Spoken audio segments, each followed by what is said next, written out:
18 दिसंबर 1878 इतिहास का एक ऐसा दिन था जिस दिन जॉर्जियन टाउन के गोरी नाम के जगह पर एक लीडर का जन्म हुआ था।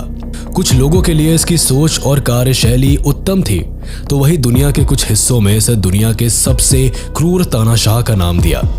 आगे चलकर यही बालक दुनिया के सबसे पहले कम्युनिस्ट स्टेट का तानाशाह बना।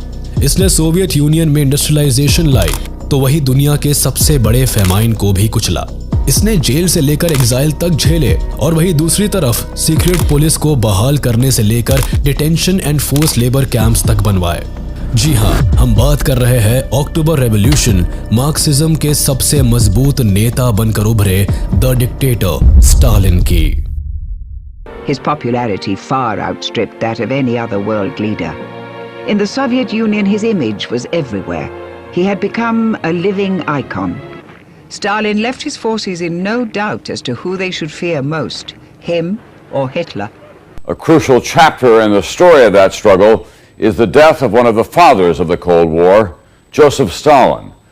1878 में जॉर्जिया के गोरी शहर के एक बेहद गरीब परिवार में स्टालिन का जन्म हुआ और उसके बचपन का नाम रखा गया योसेफ विसारियोनेज़ जुगाशिवली, जिसे आगे जाकर उसने जोसेफ विसारियोनोविच स्टालिन रखा, जहां स्टालिन का मतलब होता है मैन ऑफ स्टील।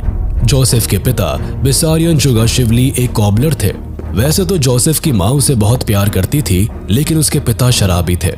वो अक्सर शराब के नशे में जोसेफ को मारते पीटते रहते थे। अपने पति के ऐसे बर्ताव से स्टालिन की माँ काफी दुखी रहती थी। वो काफी धार्मिक महिला थी और वो चाहती थी कि उनका बेटा स्टालिन बड़ा होकर एक प्रीस्ट बने और सामाजिक दायरों से ऊपर उठ जाए। बेटे को पिता के अत्याचार से बचाने के लिए उसे घर से भगाकर सिटी के एक चर्च स्कूल में पढ़ाया। जोसेफ बाकी बच्चों से अलग था। स्टालिन भले ही गुस्सैल स्वभाव का था, लेकिन पढ़ाई में काफी होशियार रहा। स्टालिन को बिलीसी थियोलॉजिकल सेमिनरी स्कूल में एडमिशन मिला। यहाँ उसने कार्ल मार्क्स और कई अलग अलग रेवोल्यूशनरीज के बारे में पढ़ना शुरू किया, जिसकी वजह से वो इतना इंस्पायर्ड हुआ कि कुछ समय बाद उसने अपने आप को एथिस्ट घोषित कर दिया। फिर उसने 1899 में स्कूल छोड़ दिया। ना ही तो कभी उसे डिग्री मिली और फिर ना ही उसने पलटकर कभी भी एकेडमिक का रुख किया। 1899 से स्टालिन पूरी तरह रेवोल्यूशनरी एक्टिविटीज में शामिल हो गया। 1899 से लेकर 1901 तक स्टालिन पूरी तरह से रशियन एम्पायर के खिलाफ काम करता रहा। उसने कई भाषण दिए और मजदूरों को इकट्ठा किया। कई बार वो अरेस्ट होने से बचा। लेफ्टिस्ट और रेवोल्यूशनरीज के साथ मिलकर रशियन एम्पायर को उखाड़ फेंकना ही स्टालिन के जीवन का लक्ष्य बन गया। 1901 में उसने Russian social democratic party join की, जिसका मकसद रोमनोव डायनेस्टी के जार रेजिमेंट को उखाड़ फेंकना था। सन 1901 में इस पार्टी ने स्टालिन को बटूमी भेजा, जहां उसे पार्टी के लिए कई काम सौंपे गए। फिर 1902 में स्टालिन ने रिफाइनरी स्टोर हाउस में काम किया, जहां उसने मजदूरों के हक के लिए कई हड़ताल किए, जिसके परिणाम के तौर पर मजदूरों के पेमेंट बढ़े। लेकिन लगातार हो रहे हड़तालों और मजदूरों के मांगों की वजह से कैपिटलिस्ट ने पुलिस की मदद ली और साथ ही सारे रेवोल्यूशनरीज और प्रदर्शनकारियों को बुरी तरह मारा पीटा गया। हालांकि इससे शांति नहीं बहाल हुई और स्टालिन ने फिर नया हड़ताल घोषित कर दिया। इस बार पुलिस ने बर्बरता दिखाई। कई सारे लेफ्टिस्ट लीडर्स पकड़े गए। हजारों लोग बुरी तरह जख्मी हुए। इस कांड को इतिहास में बटूमी मैसेकर का नाम दिया गया। इस कांड के बाद स्टालिन भी गिरफ्तार हुआ, लेकिन तब तक कम्युनिस्ट सोसाइटी से लेकर रशिया तक में स्टालिन के नाम का डंका बज गया था। 1903 में स्टालिन के केस की सुनवाई हुई और उसे 3 साल के एग्जाइल में साइबेरिया भेज दिया गया। हालांकि जल्दी ही स्टालिन इस एग्जाइल से भाग निकला। स्टालिन के फिलिस आने के साथ ही उसके पॉलिटिकल करियर में बड़ा बदलाव हुआ। इसके एग्जाइल के दौरान 1903 में RSDLP पार्टी का बंटवारा हो गया, जिसमें से एक पार्टी का नाम बोल्शेविक्स था, जिसे व्लादिमीर लेनिन लीड कर रहे थे। स्टालिन चूंकि लेनिन से पहले से ही प्रभावित था, तो उसने इसी पार्टी को ज्वाइन कर लिया। जल्दी ही सेंट पीटर्सबर्ग में एक भयानक मैसेकर हुआ, जिसमें रेवोल्यूशनरीज को मारा गया। इस दिन को इतिहास में ब्लडी संडे के नाम से जाना जाता है। इसी के बाद स्टालिन ने लेफ्टिस्ट की टोली बनाई, जिसका नाम दिया गया रेड बैटल स्क्वाड। इस स्क्वाड का काम था लोकल पुलिस पर हमला और हथियारों की चोरी। फिर इन्होंने फंड वगैरह इकट्ठा किए। इस घटना ने स्टालिन का पार्टी में प्रभाव और अधिक बढ़ाया। इसके बाद 1905 में स्टालिन को जॉर्जियन बोल्शेविक्स ने फिनलैंड में होने वाले बोल्शेविक्स कॉन्फ्रेंस को अटेंड करने के लिए भेजा। इसी कॉन्फ्रेंस में स्टालिन पहली बार लेनिन से मिला 1905 से 1907 के दौरान स्टालिन ने बैंक लूटना जारी रखा और कई बार लेनिन से सीक्रेट मीटिंग्स भी की। इसी बीच स्टालिन ने 1906 में अपनी पहली शादी की। इनकी पत्नी का नाम था एकाटेरिना केटोस्वानित्जे। लेकिन जल्दी ही 22 नवंबर 1907 को स्टालिन की पहली पत्नी की मौत हो जाती है। स्टालिन ने उसके मौत पर कहा था कि इस औरत ने मेरे पत्थर दिल को पिघलाया था और अब इसकी मौत के साथ ही ह्यूमैनिटी की भी मेरी जिंदगी में मौत हो गई। पत्नी के मौत के बाद स्टालिन खुलकर पॉलिटिकल एक्टिविटीज में शामिल हो गया। बैंक रॉबरी और पार्टी फंडिंग का सारा काम स्टालिन ने और अग्रेसिव मैनर में शुरू कर दिया। मार्च 25, 1908 में स्टालिन फिर से गिरफ्तार हुआ और इस बार उसे लगभग 8 महीने के जेल के बाद फिर से सोल्विचगॉर्स्क नाम की जगह पर एग्जाइल में भेज दिया गया। स्टालिन को यहाँ 2 साल के लिए भेजा गया, लेकिन 24 जून 1909 को स्टालिन वहां से भाग निकला और बाकू आकर फिर से पार्टी टास्क में इन्वॉल्व हो गया। लेकिन स्टालिन फिर से मार्च 23, 1910 को गिरफ्तार कर लिया गया और उसे वापस सोल्विचगॉर्स्क में एग्जाइल दिया गया। फिर फाइनली 1912 में स्टालिन फिर से वहां से भाग निकला और लेनिन के कामों में जुट गया। 1912 में स्टालिन को सक्सेस की पहली सीढ़ी मिली जब लेनिन ने उसे बोल्शेविक पार्टी की फर्स्ट सेंट्रल कमेटी और न्यूज़पेपर प्रॉडा का चेयरमैन बना दिया। लेनिन से जब स्टालिन को इतनी बड़ी अपॉर्चुनिटी मिली तो वो पार्टी एंड लेनिन के लिए और भी ज्यादा डेडिकेटेड हो जाता है। साथ ही स्टालिन लेनिन के नजर में सबसे पसंदीदा लोगों में से एक बन जाता है। चूंकि स्टालिन का काम और उसकी रेवोल्यूशनरी राइटिंग ने फिर से उसे गिरफ्तारी के चंगुल में फंसा दिया और फिर फरवरी 23, 1913 को स्टालिन अरेस्ट हो जाता है। इस बार उसे आर्कटिक रीजन के एक रिमोट गांव कोरेका में एग्जाइल दे दिया गया ताकि अब की बार स्टालिन भाग ना पाए। अप्रैल 3, 1917 को फाइनली अपने एग्जाइल को पूरा करके स्टालिन रशिया आता है। स्टालिन के इस होम कमिंग से रशिया के पूरे वर्कर्स कम्युनिटी में खुशी की लहर दौड़ जाती है। अब जगह जगह प्रदर्शन शुरू हो जाते हैं। कॉमरेड स्टालिन कई सारे भाषण और रैलीज को संबोधित करने लगता है। इसी दौरान लेनिन अपनी अप्रैल थीसिस को भी पब्लिश करते हैं। अब रशिया में जार एम्पायर के खात्मे की पूरी तैयारी जोरों पर चलने लगी थी। इसके बाद ही अप्रैल मीटिंग में स्टालिन बोल्शेविक सेंट्रल कमेटी में पॉलिटिकल ब्यूरो के तौर पर चुना जाता है। अब रशियन एम्पायर को कुचलने की बात चल ही रही थी तब बोल्शेविक्स मिलिटेंट्स ने जुलाई में रिवोल्ट कर दिया। चारों तरफ आर्मी को टारगेट किया जाने लगा और रशिया ब्लड बाथ के किनारे खड़ी हो गई। इससे आहत सरकार ने बोल्शेविक्स को अब बुरी तरह घेरना शुरू किया। इसी बीच स्टालिन ने लेनिन की जान बचाई। उसने लेनिन को जहां तहां छुपा के फाइनली फिनलैंड भेज दिया। इसके बाद स्टालिन के मजबूत साथ और लेनिन के इन्फ्लुएंस में अक्टूबर में रशिया में फिर से रेवोल्यूशन हुआ। इस बार बोल्शेविक्स ने पूरी तरह से पावर सीज करके खुद को गवर्नमेंट घोषित कर दिया। अब लेनिन दुनिया के पहले कम्युनिस्ट नेशन यूएसएसआर के फाउंडर बन जाते हैं।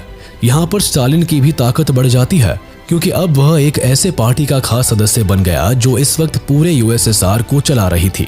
पर 1924 में सीरियस मेडिकल इश्यूज के कारण लेनिन की डेथ हो जाती है और फिर पार्टी में उनके सक्सेशन को लेकर 2 लोगों के बीच मनमुटाव शुरू हो जाती है, जिसमें से एक लियोन त्रोत्स्की और दूसरा जोसेफ विसारियोनोविच स्टालिन था। स्टालिन और त्रोत्स्की के बीच में शुरुआत से ही काफी ज्यादा अनबन रही थी, जिसके कारण दोनों एक दूसरे को पसंद नहीं करते थे। इस चीज को लेकर बोल्शेविक पार्टी में गद्दी के लिए लड़ाइयां शुरू हो गई। 1924 में स्टालिन ने सोशलिज्म इन वन कंट्री का स्लोगन शुरू कर दिया। इसका मकसद कम्युनिज्म को सोवियत यूनियन में मजबूत करना था, लेकिन ये कदम मार्क्सिज्म और त्रोत्स्की की सोच के खिलाफ था, जो चाहते थे कि इंटरनेशनल कम्युनिज्म को एग्जीक्यूट कर पूरी दुनिया में फैलाए। स्टालिन पार्टी कमेटी का जनरल सेक्रेटरी था और अपने पावर का इस्तेमाल करते हुए उसने त्रोत्स्की के खिलाफ कदम उठाना शुरू कर दिया।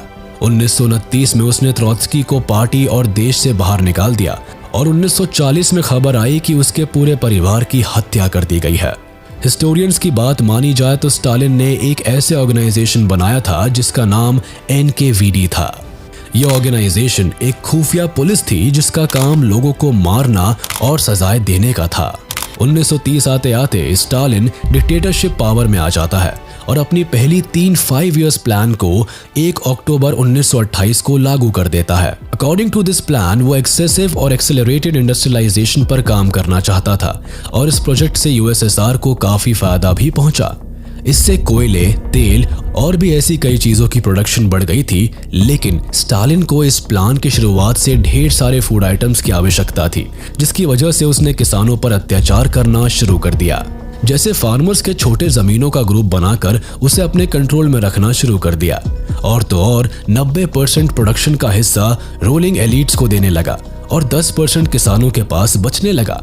अभी इन परेशानियों से फार्मर्स उभरे भी नहीं थे कि अचानक से प्राकृतिक मुसीबतें आने लगी, जिससे हार्वेस्टिंग आधे से भी कम होने लगी और लगभग सारा फसल रूलिंग एलिट्स को जाने लगा। इन कारणों से किसानों का हाल दिन ब दिन बदतर होने लगा। स्टालिन के इस कदम से सोवियत यूनियन में फेमाइन आ गई, जिसे द सोवियत फेमाइन कहते हैं। 1930 से लेकर 1933 तक चले इस फेमाइन में सोवियत यूनियन के ज्यादातर खेती हर जगह जैसे Ukraine, northern Caucasus, Volga region, Kazakhstan, the south Urals and west Siberia वगैरह में लोग भूख से मरने लगे। ऐसा माना जाता है कि इस दौरान लगभग 80 लाख लोगों की मौत पूरे सोवियत यूनियन में भूखमरी के कारण हुई थी। लगातार लोगों पर ब्रुटैलिटी बरसाते हुए और लाखों को मौत के घाट उतारते हुए स्टालिन को धीरे धीरे ऐसा महसूस होने लगा था कि अब उसकी गद्दी शायद छीनी जा सकती है, जिसके कारण उसने एक भयानक फैसला लिया। उसने एक ऐसे एक्ट को लाने की कोशिश की जो दिल दहला देने वाला था। इस एक्ट का नाम था द ग्रेट पर्ज, जिसके हिसाब से ऐसा कोई भी इंसान जिससे स्टालिन को खतरा महसूस होता था या कोई ऐसा जो मशहूर होने लगता था, तो इस एक्ट के अकॉर्डिंग से उसे मार दिया जाता था। 1934 के करीब स्टालिन ने एनकेवीडी को बनाया, जिसका काम लेबर्स के चलाने का और लोगों को सजा देने का था। But according to some facts, Stalin की ऑर्गेनाइजेशन एक खुफिया पुलिस का काम भी करती थी, जो उन सारे लोगों को मौत के घाट उतार देती थी जिससे स्टालिन को खतरा महसूस होता था।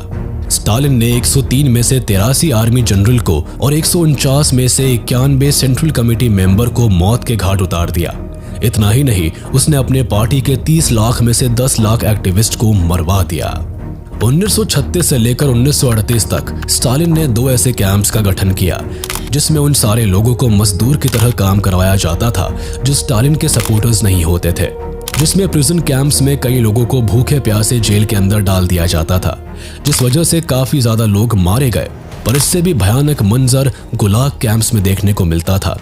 गुलाग कैंप्स में लोगों को बंद करके और उन्हें मजदूर बनाकर उन पर अत्याचार किए जाते थे और हर रोज कई लोग मारे जाते थे। ये कैंप उन्हीं जगहों पर लगाया गया था जहां मौसम काफी हार्श होता था, जैसे आर्कटिक रीजन और साइबेरिया।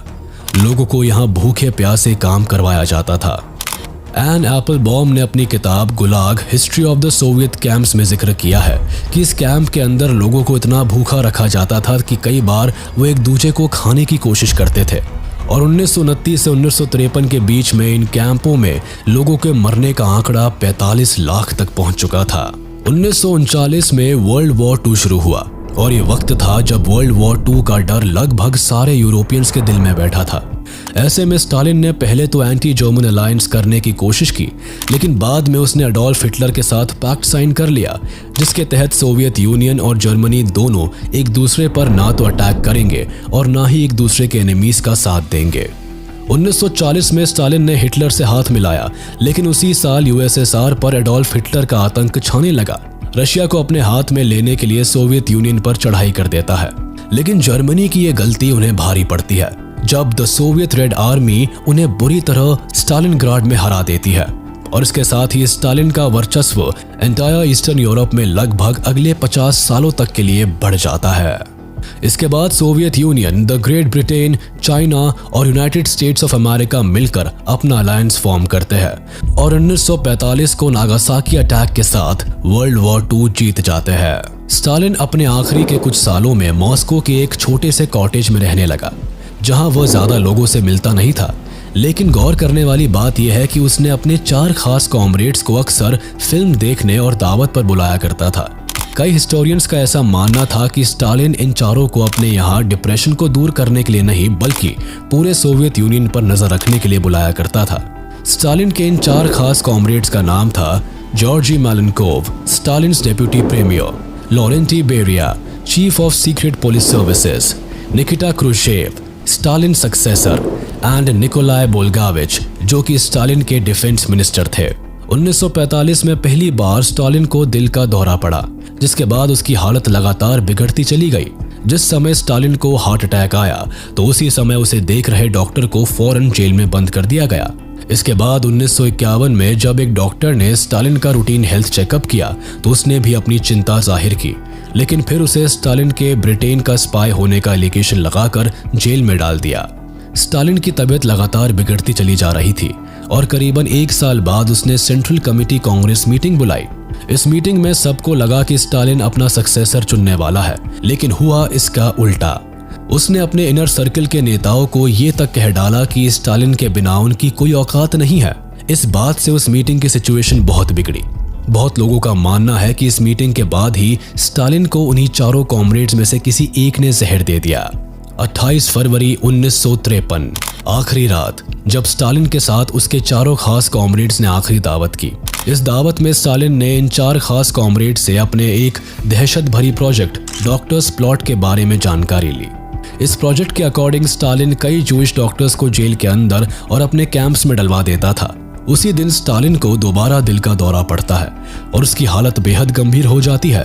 इतनी सीरियस कंडीशन को देखकर डॉक्टर्स को स्टालिन के पास भेजा जाता है, जहां उसका आधा शरीर पैरालिसिस का शिकार हो गया होता है। स्टालिन के बीमार पड़ने की खबर रेडियो पर ब्रॉडकास्ट कर दी गई और बता दिया गया कि रविवार को आए दिल के दौरे के कारण उनकी हालत बेहद ज्यादा गंभीर है, जिसके बाद ये खबर पूरी दुनिया में फैल गई। 5 मार्च सन 1953 की रात जब जोसेफ विसारियोनोविच स्टालिन ने अपनी आखिरी सांसें ली, तब जाके इस तरह सोवियत यूनियन के इस क्रूर तानाशाह का अंत हुआ। इनकी मौत भले ही मिस्टीरियस रही, लेकिन इनके फ्यूनरल में लाखों लोग इकट्ठा होकर आंसू बहा रहे थे। भले ही इतिहास उन्हें क्रूअल डिक्टेटर बोले, लेकिन स्टालिन ने पूरी जिंदगी खुद को रेवोल्यूशनरी और कॉमरेड ही बोला और इसी शान के साथ उसने अपनी आखिरी सांसें ली।